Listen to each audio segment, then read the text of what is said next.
فَأَمَّا مَنْ طَغَى وَآثَرَ الْحَيَاةَ الدُّنْيَا فَإِنَّ الْجَحِيمَ هِيَ الْمَأْوَىٰ، جس نے سرکشی کا راستہ اختیار کر لیا اور دنیا کی زندگی کو ترجیح دے دی تو جہنم اس کا ٹھکانہ ہے۔ حرام کام کیا نا۔ دیکھیں جہنم میں وہ لوگ جائیں گے جو حرام زندگی گزارے۔ سادہ سی بات ہے، اس میں زیادہ ذہن پہ زور ڈالنے کی ضرورت ہی نہیں۔ اللہم صلی علی سیدنا محمد وعلی آل سیدنا محمد بعدد کل ذرۃ مئۃ الف الف مرۃ۔ سامعین و ناظرین کرام، السلام علیکم ورحمۃ اللہ وبرکاتہ۔ آج کا ہمارا موضوع یہ ہے کہ کیا ہم حرام زندگی گزار رہے ہیں؟ دیکھیں پہلے تو یعنی اس کا ایک وسیع تناظر میں بات دیکھنی چاہیے۔ حرام حلال دو چیزیں ہیں نا۔ حرام کا اپوزٹ کیا ہے؟ حلال ہے۔ ایک جانور ہے، اس کو آپ صحیح طریقے سے ذبح کریں تو وہ حلال ہے، اور غلط طریقے سے ذبح کریں، بسم اللہ نہ پڑھیں، مثال کے طور پہ، یہ بڑی اچھی مثال ہے۔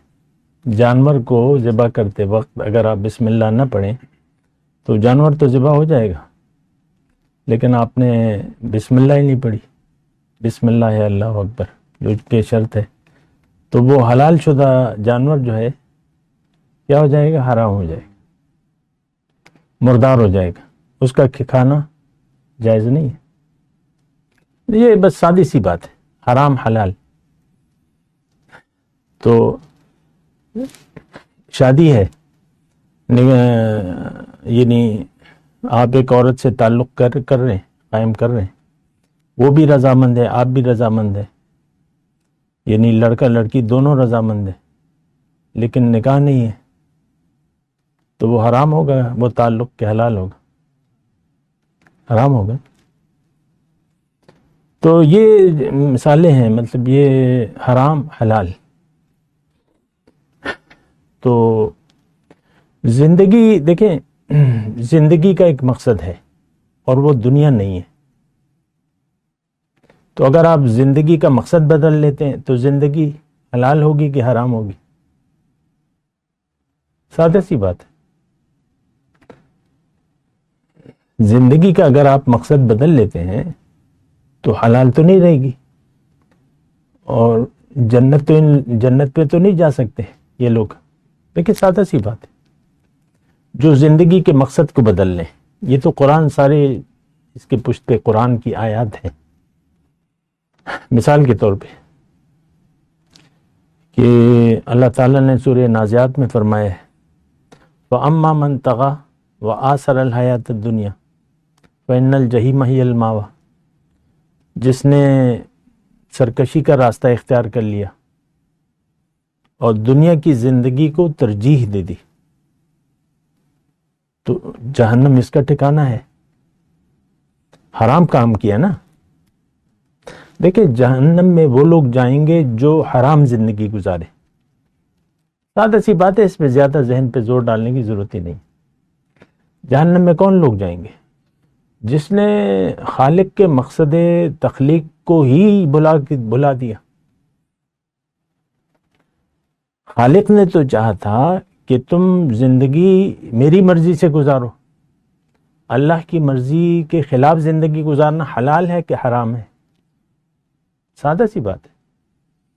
مقصد تو دیکھیں سادہ سی، بالکل سادہ سی بات ہے، حرام حلال، اللہ کی بندگی حلال ہے، اور غیر اللہ کے لیے زندگی گزارنا، مقصد تو سارا نیت کا ہے، ہجرت ہے۔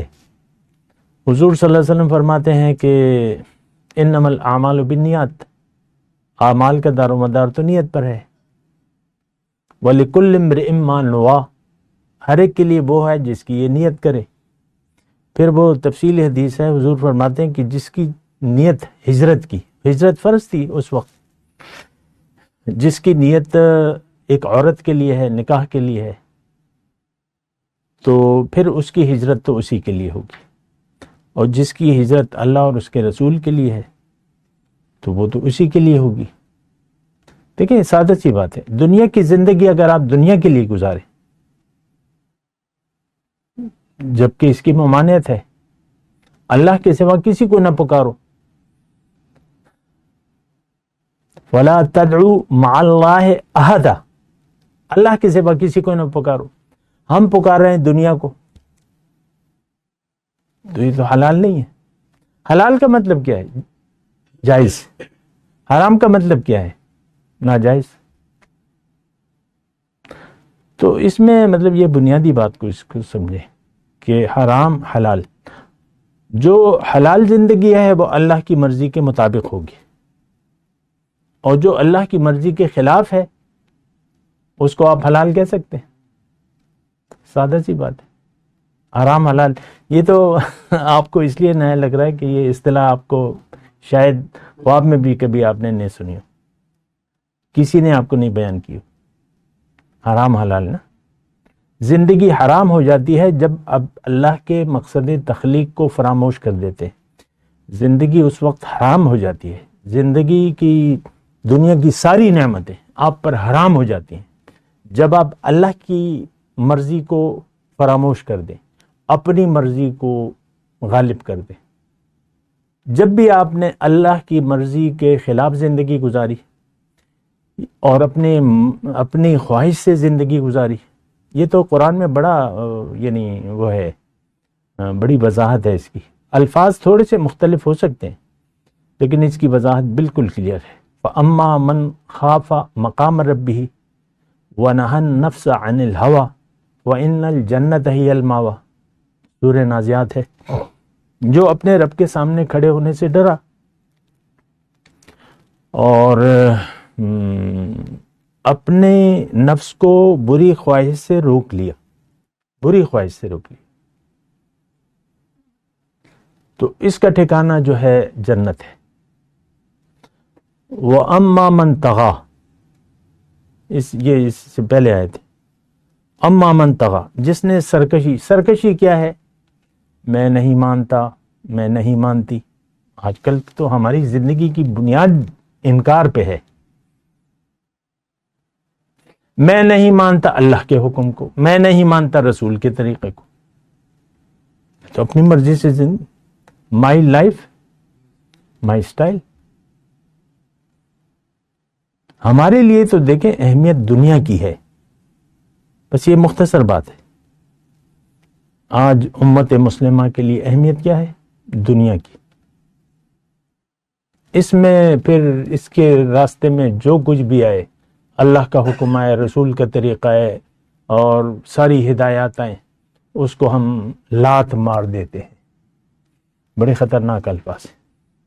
جب آپ نے ترجیح دے دی دنیا کو، آپ جائیں گے سیدھے جہنم میں۔ میں نہیں کہہ رہا، آیات کا ترجمہ ہے اما من طغى وآثر الحیات الدنیا فإن الجحیم هی المأوى۔ دیکھیں یہ جہنم میں تو کافر، مشرک، منافق یہ لوگ جائیں گے نا، عیسائی، یہودی، سکھ، ہندو، ہم تو یہ کہتے ہیں نا، لیکن اللہ تعالیٰ اس آیت میں کیا کہہ رہے ہیں؟ جس نے دنیا کو ترجیح دے دی یہ سیدھا جائے گا جہنم۔ ہاں بالکل لفظی ترجمہ ہے، آثر الحیات الدنیا فإن الجحیم ہی المأوى، یہ سیدھا جہنم میں جائے گا۔ اب ظاہر یہ ہے جو دنیا کو ترجیح دے دے وہ حرام زندگی گزارے گا۔ جو اللہ کے جو آیات کا ترجمہ پہ پیش کرو اور جو اللہ کے سامنے کھڑے ہونے سے ڈرا کہ میں کیا جواب دوں گا،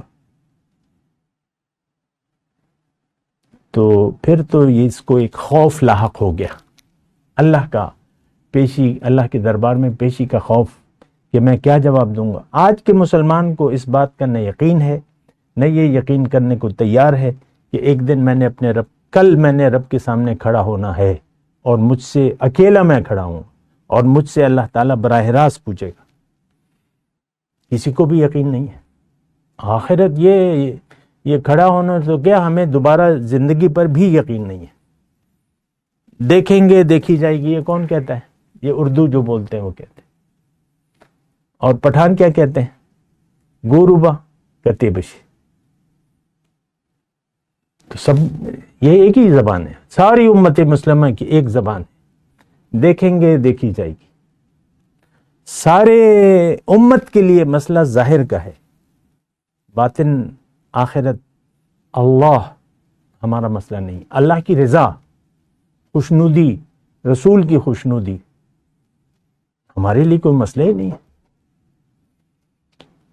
تو یہ مطلب سمجھنے کی باتیں ہیں. اور ہم دیکھیں، ہم اپنی مرضی کے خلاف زندگی گزارنے کا تصور بھی نہیں کر سکتے. اپنے آپ کو اللہ کے حوالے کرنے کا آج کا مسلمان تیاری نہیں. میں تو دین اپنی مرضی سے لوں گا، مجھے سوٹ کرے گا، میرا مالی نقصان نہیں ہوگا، وقت کا میرا نقصان نہیں ہوگا تو ٹھیک ہے. میں وہ ایک مسجد میں درس ہو رہا ہے مثال کے طور پہ، لیکن وہ جگہ آپ سے 2 کلومیٹر دور ہے، آپ کی نزدیک کی مسجد میں درس نہیں ہو رہا، تو 2 کلومیٹر کا آپ کہیں گے یار بس ابھی ہم نے عشاء کا وقت ہے اور پھر فوراً ہم کھانا کھا لیتے ہیں. تو آپ 2 کلومیٹر دور جائیں گے؟ نہیں جائیں گے. وہاں پیٹرول بھی لگے گا، شاید آپ کے پاس گاڑی ہو، پیٹرول لگے گا، خرچہ آئے گا. لوگوں نے ہزاروں میل کا فاصلہ کیا ایک ایک حدیث سننے کے لیے. تاریخ اپنی اٹھا کے دیکھ لینا، ایک حدیث کے لیے ہزاروں میل کا سفر کیا. ہماری ترجیح تو بد دنیا ہے. ختم بات. وآخر دعوانا الحمدللہ رب العالمین.